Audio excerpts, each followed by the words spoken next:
Hey, you know what would make your customer service help desk way better? Dumping it and then switching to intercom. But you're not quite ready to make that change. We get it. That's why Finn, the world's leading AI customer service agent, is now available on every help desk. Finn can instantly resolve up to 80% of your tickets, which makes your customers happier and gets you off the customer service rep hiring treadmill. Finn by Intercom, the leading customer service AI agent, now available on every help desk. 7 things you don't really need to know, but probably should. I'm Ciara Revin, and this is the Sunday 7. On today's episode of the award-winning Sunday 7, we catch up with Argentina's genetically edited polo ponies, celebrate NASA's new super telescope, and get the latest on 3D printing technology. Plus, Will Guyatt, the Smart 7's resident tech guru, is here to take a long, hard look at what Elon Musk is up to. If you're enjoying our episodes, please do like and follow us wherever you get your podcasts. We're here 7 days a week at 7 a.m. with the 7 biggest stories on the Smart 7. Before we get started, though, it was on this day in 1995 that Michael Foale became the first British-born American to do a spacewalk. He and Dr. Bernard Harris, who was the first black astronaut, tested a modified spacesuit in the cargo bay of Space Shuttle Discovery. They spent 3 hours in their suits making history before things got too cold and they had to pop back indoors.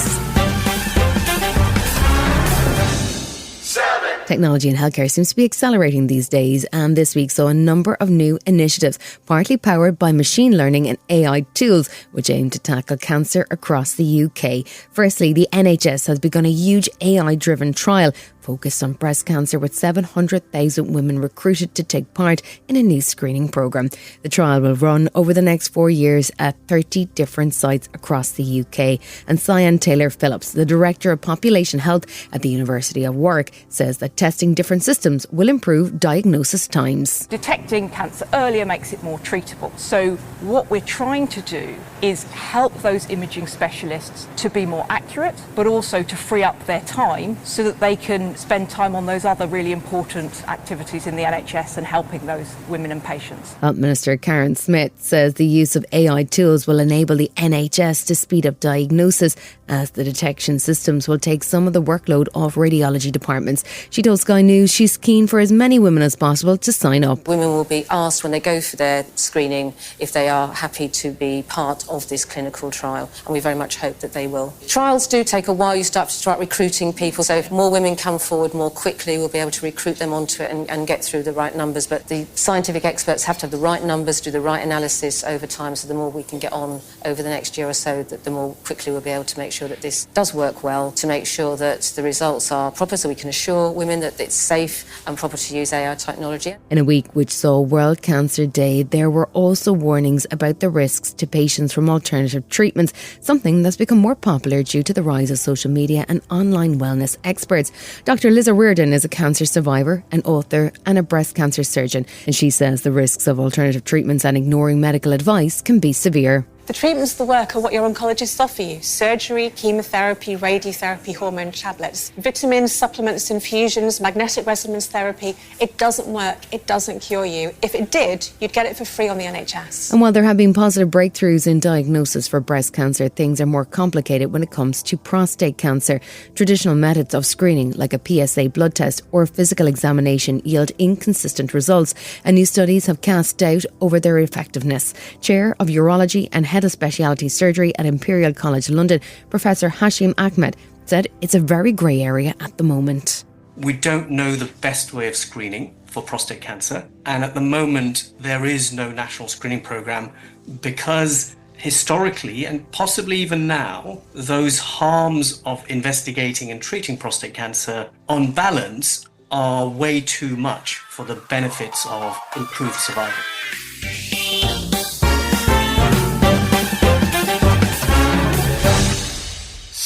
If you'd told anyone a couple of years ago that Donald Trump would put Elon Musk in charge of cutting down the US government deficit, they'd have thought you were losing your mind. But in 2025, there doesn't seem to be any rules anymore. And somehow the Tesla and SpaceX billionaire has found himself with the keys to some of the most important part of the US government. How did it happen? And what exactly is Elon up to when it comes to erratic tech billionaires? There's only one man to give us the inside track, and that's the Smart 7's tech guru, Will Guyatt. Will, let's talk Elon. How did we get here? He made some money when PayPal was sold to eBay back in October 2002 and was crowned the world's richest person in January 2021. He's best known for the vehicle company Tesla, but let's not forget his businesses send rockets into space, drill huge tunnels under cities like Las Vegas, insert computer chips into the human brain, and then spread dangerous misinformation and his own brand of meme-related humour all over social media. Then throw in 12 kids, 2 vintage handguns and cans of caffeine-free cola by his bed, a self-confessed love of horse tranquilizer ketamine, and a new friendship with the US president just months after saying he was too old to lead. Like Ronan Keating once said, life is a roller coaster, just gotta ride it. Perhaps he was talking about Elon Musk. So Trump has basically tossed the keys of government to Elon and said, give it a service. Yes, it's the Department of Government Efficiency, or Doge, after Musk's favourite cryptocurrency, but it's not actually a government department or held under the same rules or control. In short, Trump's view is that Musk is such a genius business person that letting him get into every part of the considerably large US governmental system, he's guaranteed to save billions in the world's largest economy. From the outside looking in, it's chaotic, with non-elected officials ordering funding to be cut and whole departments to be shut down. It's like sending a rat into that chaotic mess of leads behind your TV. Who knows what's going to happen if they keep nibbling? His team of geniuses seem to be teenagers. Is that true? And they're using AI to do speed audits of government departments. That is true, and he's also decided that revealing who's working for him on Doge is a breach of terms and conditions on X, and is protecting them by banning accounts that do so, despite not applying these rules for others in other situations. The average age of his Doge team would appear to be in their early 20s, and typically have never worked in government. It's also been created as a temporary structure, so it bypasses hiring laws, and even a ban on using volunteers for government jobs. AI is being used to pore over loads of government data, from analysing spending on employees and programmes to identifying areas of fraud or waste. Whether AI breeds efficiency or makes bad decisions is yet to be seen. Musk's also been bragging that the Doge team works 120 hours a week. Try and do that till you retire. It all seems insane, right? It's absolutely crackers, but could there be method to his madness? You all know I'm no Musk fan. I think he's crass, abrasive, and his success is enhanced by the intelligent people he's surrounded himself with. But it would appear that X, which turned into a hell site after Musk gutted its workforce by as much as 75%, is finally showing some positive financial signs, despite millions of people turning away from the platform and it being turned on its absolute head. I totally think that's the aim. Let's not forget that the US is the world's largest economy, and there's sure to be some considerable inefficiencies in an annual expenditure of around $6.6 trillion, whether we like Elon's involvement or not. How does this end? Probably with Musk blasting himself or Donald Trump into space, depending who falls out with who.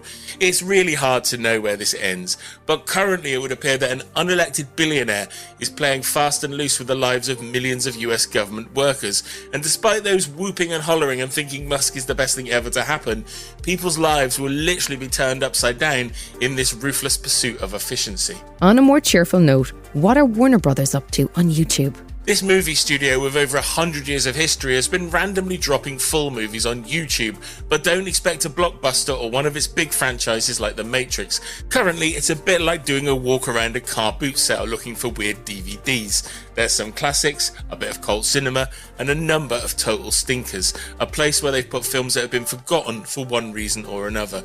Why not give The Sorcerer, Mutiny on the Bounty, or Waiting for Guffman a go? I bet you've probably not heard of any of them. This looks like some kind of old back catalogue experiment with films that would otherwise have been lost forever. Warner Brothers is going to make money from these views on YouTube, and some of them have already been watched hundreds of thousands of times. And take the 90s Jackie Chan movie, Mr. Nice Guy. Let's be honest, it's a 4 out of 10 apart from the fight scenes, but it's already had 15 million views on YouTube. That's quite a few quid for a film that's been sat in a vault. And finally, someone figured out a pretty ingenious way to deal with those irritating phone scammers. What's the idea? I love this. A few months ago when they announced it, I thought it was just an incredible PR stunt. A brilliant idea, but it would get forgotten after they first announced it. But to their credit, the O2 mobile network have now released some real-world calls with scammers. They've created an AI grandma bot called Daisy that's been flummoxing tech support phone call criminals left, right and centre. Instead of getting access to grandma's bank account, They end up in a long game of cat and mouse that lasts until they lose their patience and scream or hang up on her. Daisy would much rather talk about her cup of tea or knitting rather than the problems with her computer.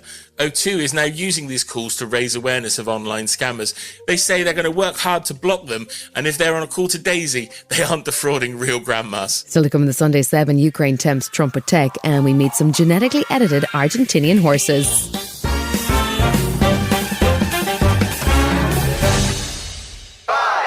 The news cycle seems to be saturated with the orange features of Donald Trump at the moment, and in between his bizarre plans for the Gaza Strip and banning trans people from the Olympics, he said something quite intriguing about Ukraine this week. We're telling Ukraine they have very valuable rare earth. We want what we put up to go in terms of a guarantee. We want a guarantee. So we're looking to do a deal with Ukraine where they're going to secure what we're giving them with their rare earth and other things. Essentially what he's talking about is a deal with Ukraine in return for rights to specific minerals known as rare earths. It's actually part of Ukrainian President Zelensky's peace plan, and the intention is that giving the world's most transactional president a deal in which he feels the US will benefit might be the quickest way to end the war.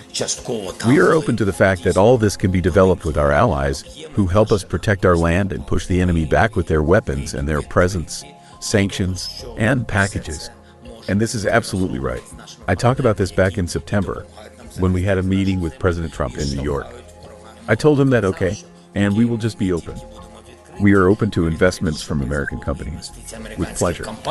Ukraine is home to significant deposits of these rare earths, which are made up of 17 different elements, including titanium, lithium, graphite and uranium, which can be extremely valuable as components for modern electronics. Some of Ukraine's deposits are under territory already taken by Russia, and Putin spokesman Dmitry Peskov has already been warning the US to get their eyes off the prize. Reporter Stuart Smyth explains that there's a larger geopolitical issue at play too. The reason Donald Trump might be interested in them is because China currently controls 70% of the world's supply of rare earth metals, and Ukraine has some too, but at the moment it can't get to them. So if Ukraine can get Donald Trump interested in potentially a deal based on providing rare earth metals, it may mean the US is willing to provide more arms to Ukraine in order that it can get its territory back under control and then potentially sell those metals to the United States.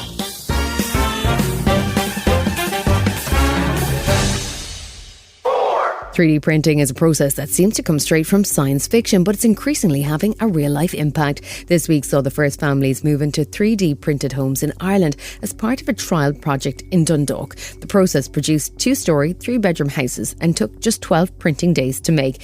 It's not quite like your domestic printer. Instead, the machine automates the process of concrete laying, making it quicker, more efficient and faster. However, 3D printers are not just being used for good. Just 2 weeks ago, a man identified as an Islamist extremist was sentenced to 7 years in jail for attempting to print a gun using 3D technology. While he might be the first to be convicted, tech journalist Chris Stokel Walker told Times Radio that there have been almost a dozen cases of 3D printed weapons detected in the UK alone. Over the last sort of 7 years or so, we've seen around about 37 cases of 3D printed weapons being linked to largely right-wing extremists. The UK has around about a third of those. That shows, I think, how easy it is to potentially get these things into your hands. And so universities in the UK, at least, that have these enormously brilliant 3D printing machines that are able to produce this sort of stuff from basically bits of computer code that you ask it to recreate, are being told to watch out in case there are kind of suspicious activities around this stuff. You can print just ordinary fun things, little gadgets and gizmos, but I guess once you put enough of these items together, you can get some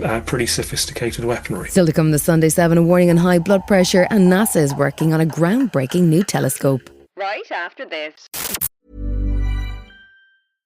Okay, business leaders, are you here to play or are you playing to win? If you're in it to win, meet your next MVP. NetSuite by Oracle. NetSuite is your full business management system in one convenient suite. With NetSuite, you're running your accounting, your finance, your HR, your e-commerce, and more, all from your online dashboard. Upgrade your playbook and make the switch to NetSuite, the #1 cloud ERP. Get the CFO's Guide to AI and Machine Learning at netsuite.com/tech. netsuite.com/tech. Welcome back.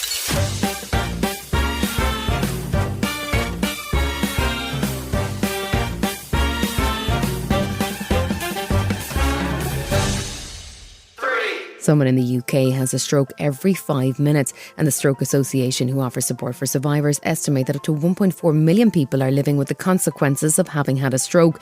They've been busy trying to raise awareness of the link between high blood pressure and strokes. A stroke occurs when blood supply to part of your brain is cut off, which can result in the death of brain cells, and depending on the size of the area affected, the impact can be severe. But the Stroke Association are warning that 43% of people aren't aware of the link and the risk that high blood pressure poses. Juliet Bouverie is the CEO of the Stroke Association, and she spoke to BBC Breakfast this week. We know that high blood pressure is the single biggest cause of a stroke, and yet when we surveyed people in December, we found that over a third of UK adults just don't know about the link between high blood pressure and stroke. And those were people with some sort of connection to stroke. They maybe knew somebody who'd had a stroke. So our message today is really simple. Do go and get your blood pressure checked, because it could save your life or prevent you living a life with disability.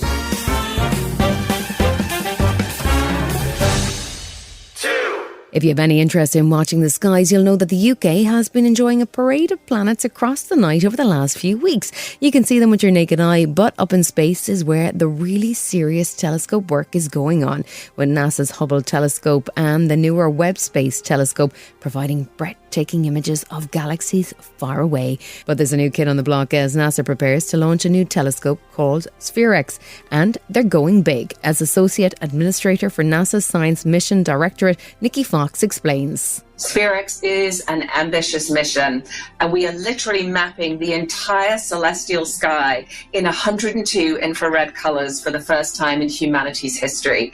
And we will do that every 6 months. This has not been done before on this level of colour resolution for our all-sky maps. Everything in NASA science is interconnected, and our missions and our data build upon one another to expand our understanding of the universe and our place in it. We are looking to understand the origins of life across NASA's science portfolio in many, many different ways. SphereX will search for the ingredients of life right here in our universe using technologies adapted from our Earth satellites and our interplanetary spacecraft. The telescope has a unique cone-shaped design which is intended to keep it cool and reduce any light pollution for clearer images. It's got 3 cone-shaped photon shields which gives SphereX a distinctive shape. It's due to launch on February 27th, and it could open up intriguing new avenues for NASA to explore.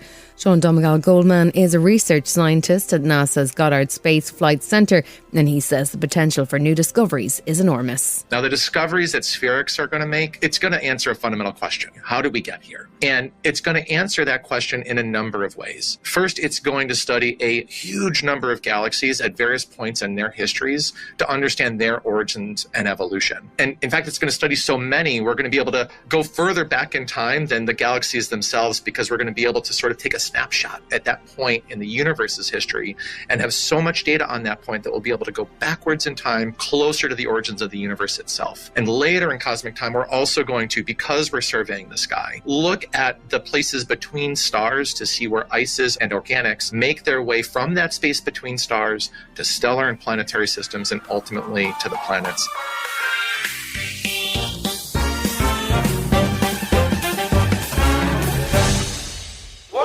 Argentina is famous for many things, but polo and its polo horses is certainly high on the list. Now, new gene editing technology is being put to use to create a new breed of super fast polo ponies that could dramatically change the game while still staying within the rules in terms of genetic modification.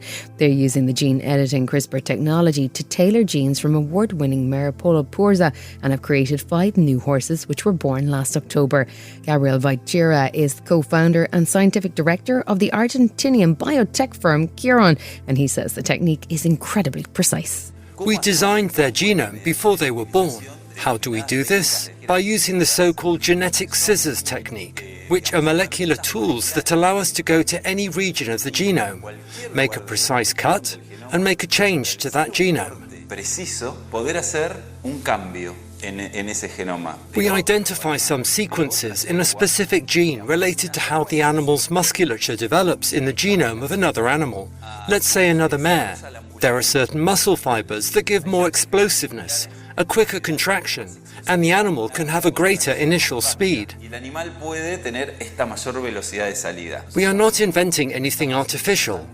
We take that natural sequence and introduce it into another natural horse, which is what nature does, but we do it faster and in a more direct manner. So, when you see the horses in the field, they are absolutely natural. This has been the Sunday 7. Wherever you're listening, do us a favour and hit the follow button. We'll be back tomorrow at 7 a.m. with the regular Smart 7. Have a great rest of your weekend. Written, produced and published by Daft Doris. The NFL playoffs are better with FanDuel, because right now new customers can bet $5 and get $200 in bonus bets. Guaranteed. That's $200 in bonus bets, win or lose. FanDuel, an official sportsbook partner of the NFL. 21 plus and present in select states. First online real money wager only. $5 first deposit required. Bonus issued as non-withdrawable bonus bets which expire 7 days after receipt. Restrictions apply. See terms at sportsbook.fanduel.com. Gambling problem? Call 1-800-GAMBLER.